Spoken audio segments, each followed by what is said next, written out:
भी डरावना बना दिया। तुमने मुझे परेशान किया है, अब तुम सब मेरे कैदी हो, जिन ने गर्जना की। इससे पहले कि वे कुछ समझ पाते, चारों के चारों बेहोश होकर जमीन पर गिर गए। सुबह होते ही गांव वालों को कुएं के पास चारों के जूते मिले, लेकिन चारों लड़के गायब थे। पूरे गांव में हड़कंप मच गया। पंडित हरिहरनाथ ने कहा, वह जिन अब भी जिंदा है, उसने उन्हें कैद कर लिया होगा। लेकिन गांव की बुजुर्ग महिला दादी चंपा ने एक और रहस्य उजागर किया। उसने बताया कि वह जिन गांव के ही एक निर्दोष इंसान इमामुद्दीन की आत्मा है, जिसे 100 साल पहले झूठे इल्जाम में मार दिया गया था। उसने मरते वक्त कसम खाई थी कि वह हर उस इंसान से बदला लेगा जो उसके क्षेत्र में कदम रखेगा।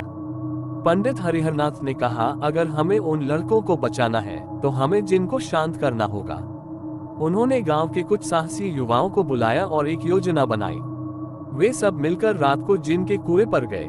कुएं के पास पहुंचकर पंडित जी ने एक विशेष मंत्र का पाठ शुरू किया। जैसे ही मंत्र खत्म हुआ, जिन फिर से प्रकट हुआ।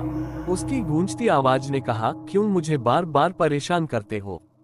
पंडित जी ने कहा, तुम्हारी आत्मा को शांति मिलेगी। तुमने जो सहा वह गलत था, लेकिन निर्दोषों को सजा देना भी गलत है। जिन ने एक पल के लिए सोचा और फिर कहा, अगर तुम सच में मुझे शांति दे सकते हो तो मैं इन लड़कों को छोड़ दूंगा। पंडित जी ने गंगा जल और मंत्रों से जिन की आत्मा को शुद्ध किया। एक चीख के साथ जिन गायब हो गया।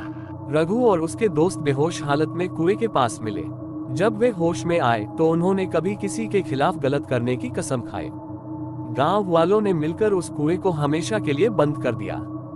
अंत में जिन की कहानी गांव वालों के लिए एक सबक बन गई। उन्होंने समझ लिया कि पुरानी बातें यूं ही नहीं होती।